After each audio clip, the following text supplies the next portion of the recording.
We'll be heading there in around a month's time.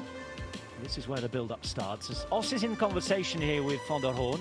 And of course, Adam, they'll be knowing exactly what's happening behind. They'll hear it all. They go on to the Bourliquet. I suppose the conversation could be anything, but there's no doubt they'll be disappointed at what's happening behind. They will be disappointed at what's happening behind, but there's nothing they can really do about it, is it? It's just, it is what it is right now, and you know, you've got to be in the right position. You've got to stay alert. You've got to, you know, make sure, it sounds ridiculous, eating and drinking. I think that's Affini finally done his job. That's going back for Jumbo-Visma on the right-hand side now. You can see the three riders from Ineos on the left, a couple of riders, but the way these guys are riding, I mean, wow. This is the point where Van der Poel attacked a couple of years ago, but that's clever. They've left the gap. They've left the gap, and they've made sure that everybody has to follow. Mohoric tries to come across. UAE are there as well. Looks like Tim Wellens, doesn't it? And Soudal Quickstep had a rider up to the front who looked like it might have been Ballerini, but Tish Benoot is being helped up by Verhooydonk here.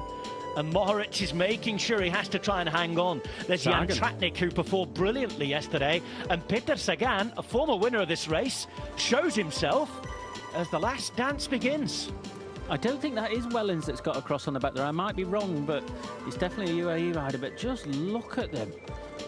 I mean, the last thing they want to do there is just go into them. Tish Benoot really pushing on, but Sagan not quite made that gap yet. But I mean, they are destroying it. This whole team is on another level right now. There's only not even a handful of riders that are able to follow. But look at Os just accelerating over the top, making sure that he gets over the top so he can just have that breather before Tish Benoot.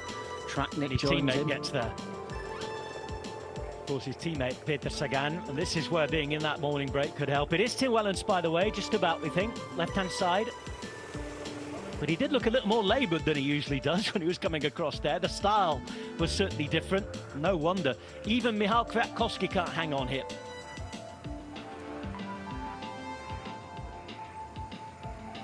Kwiatkowski out the back then, and it's not an enjoyable Bruxelles Kuurne debut for him so far.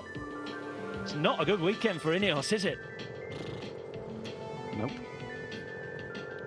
Ineos had the bad news yesterday of a fractured left elbow for Ben Turner. Delay. Now then, Delay out the back.